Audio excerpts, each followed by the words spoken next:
بطولة. شاهد بالإعادة، أخذ القرار، صوب، لكن تصويبته كان فيها استعجال، كان فيها استعجال. عندهم تواجد في المونديال في السنوات الماضية. كرة اللعب عالية في الأمام، سهلة تماما عند الحارس وسام علي. الآن لمصلحة المنتخب العراقي أموري أموري أموري بكرة عرضية سهلة تماما عند حارس المرمى سلامة سلمان. لكن الشوط أول مثير، دقائق أولى مثيرة. هنا مرور، هنا بنقلة، هنا باستلام، هنا بتصويبة، لكن بعيد، لكن بعيدة. التصويبة كانت حاضرة عن طريق يوسف قشي.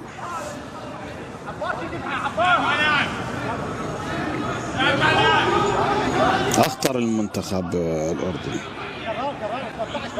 الشمالي قال لك أعطانا دافع للتقدم أكثر وأكثر، في حين الكرة فيها راية وتسلل كان متواجد على مصطفى نواف.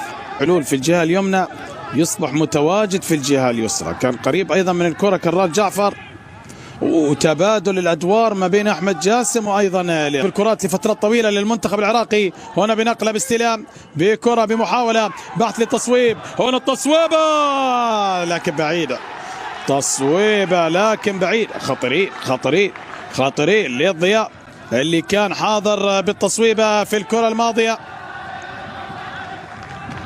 لمصلحة المنتخب. في ردة فعل بالنسبة للمنتخب العراقي اللي بدأ يتقدم، بدأ يحاول. هنا بانطلاقة من مصطفى نواف، وصلت الآن بكرة عرضية لكن يبعد الدفاع، لكن يبعد المدافع 27 دقيقة مرت من أحداث الشوط الأول. وهنا ركنية اللعب عالية في الأمام برأسية أولى، مين اللي يستقبل؟ تصويبة، لكن الكرة ما زالت حائرة ما بين المنتخبين. يواصل المنتخب العراقي المحاولة، لكن هنا بتصويبة بعيدة بعيدة تماما عن طريق المنتخب الأوزبكي. من المنتخبات اللي في الفئات السنية قوي وقوي للغاية المنتخب الأوزبكي. في حين الرأسية بعيدة تماما بعيدة تماما في أي لحظة. هنا محمود ديب يحاول بتصويبة لكن سهلة تماما لحارس المرمى.